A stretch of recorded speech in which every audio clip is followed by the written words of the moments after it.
The book of Luke is the first book.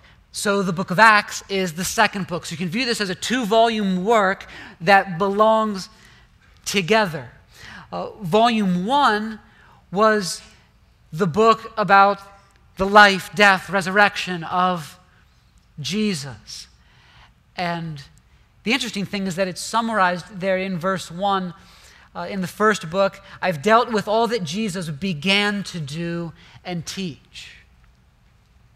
An interesting way to summarize the life, death, and resurrection of Jesus. You'd think that's somewhat complete. It's what he began to do and teach, implying that this book, volume 2, has as its theme what Jesus continues to do and what Jesus continues to teach. In other words, the doing and the teaching is not done.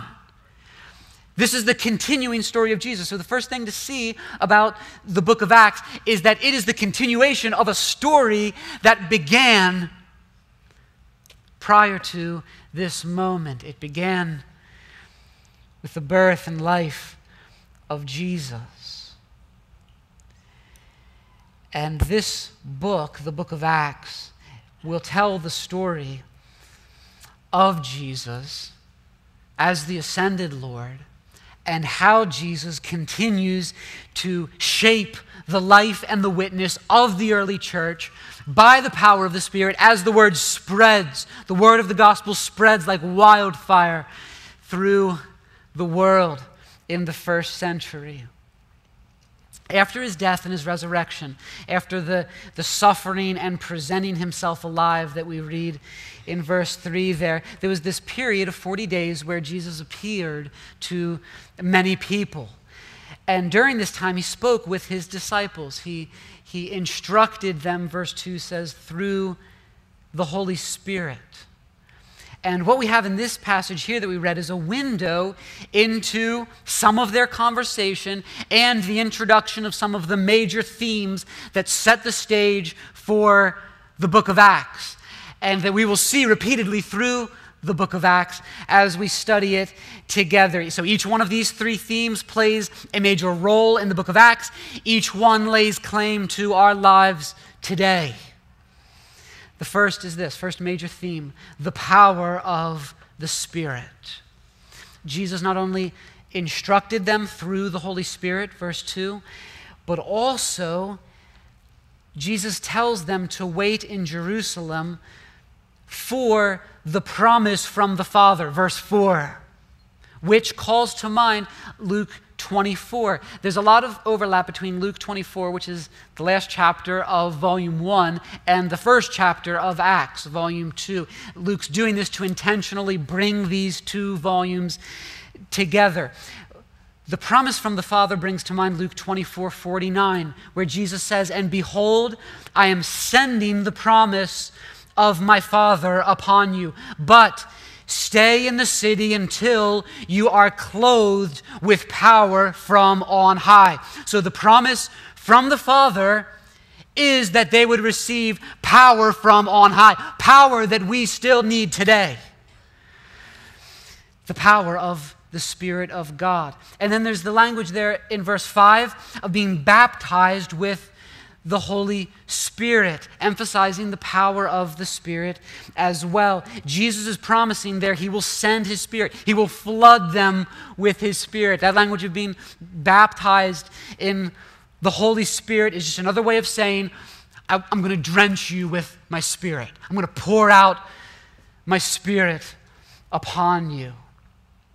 It's the same promise that appeared throughout the Old Testament. The people of God awaited the day that Isaiah spoke of, Isaiah 32:15, when the Spirit is poured upon us from on high. The prophet spoke of a time when the Spirit of God would be poured out from on high, and the restoration of Israel would then occur. And so faithful Jews, like Simeon and Anna, you remember they're at the beginning of volume 1, the beginning of Luke, faithful Jews and these disciples as well, believed the Old Testament promises and were faithfully waiting, as it says of Anna there in Luke 2, they were waiting for the redemption of Jerusalem, Luke 2:38. They were waiting for the promised restoration of the kingdom to Israel, as was promised in the Old Testament, so that it makes sense when Jesus talked about baptizing with the Spirit. They say in verse 6, Lord, will you at this time restore the kingdom to Israel? It's the right expectation in a sense, but the wrong timing. Jesus says they shouldn't be preoccupied with the timing of when this promised restoration will be completed, and instead tells them, verse 8, but you will receive power when the Holy Spirit has come upon you. So he focuses their attention squarely on the power of the Holy Spirit.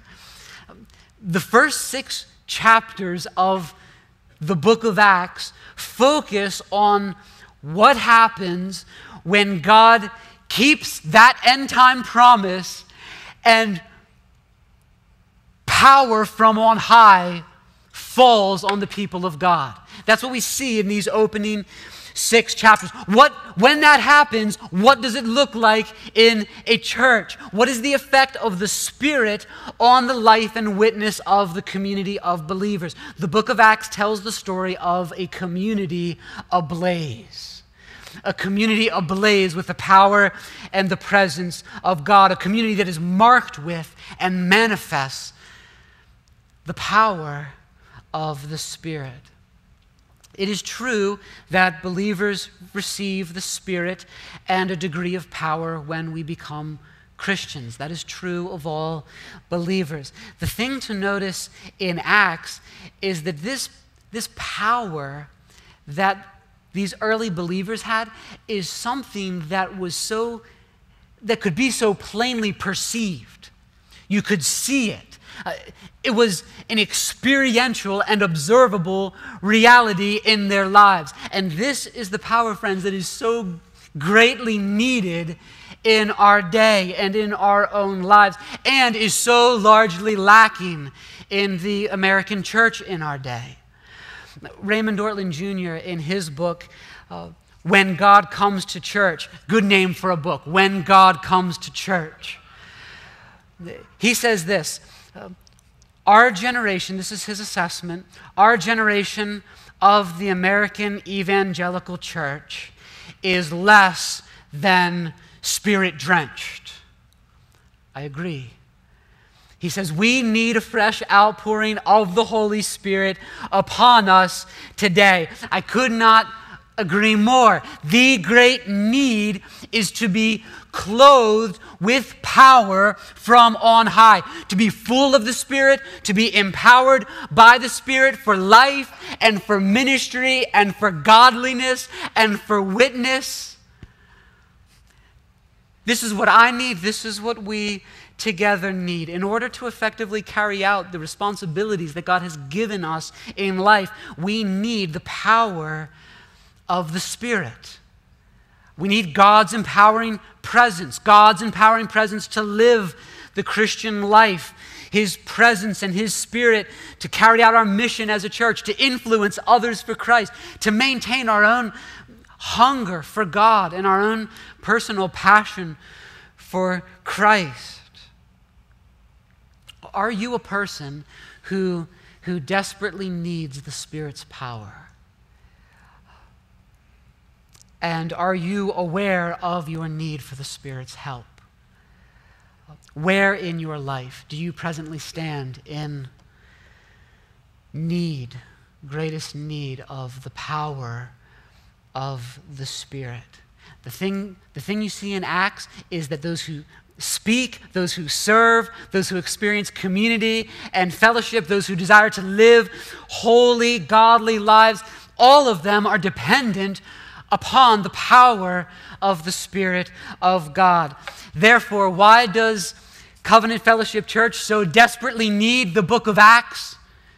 Because we need the fullness and the power of the Spirit in our lives.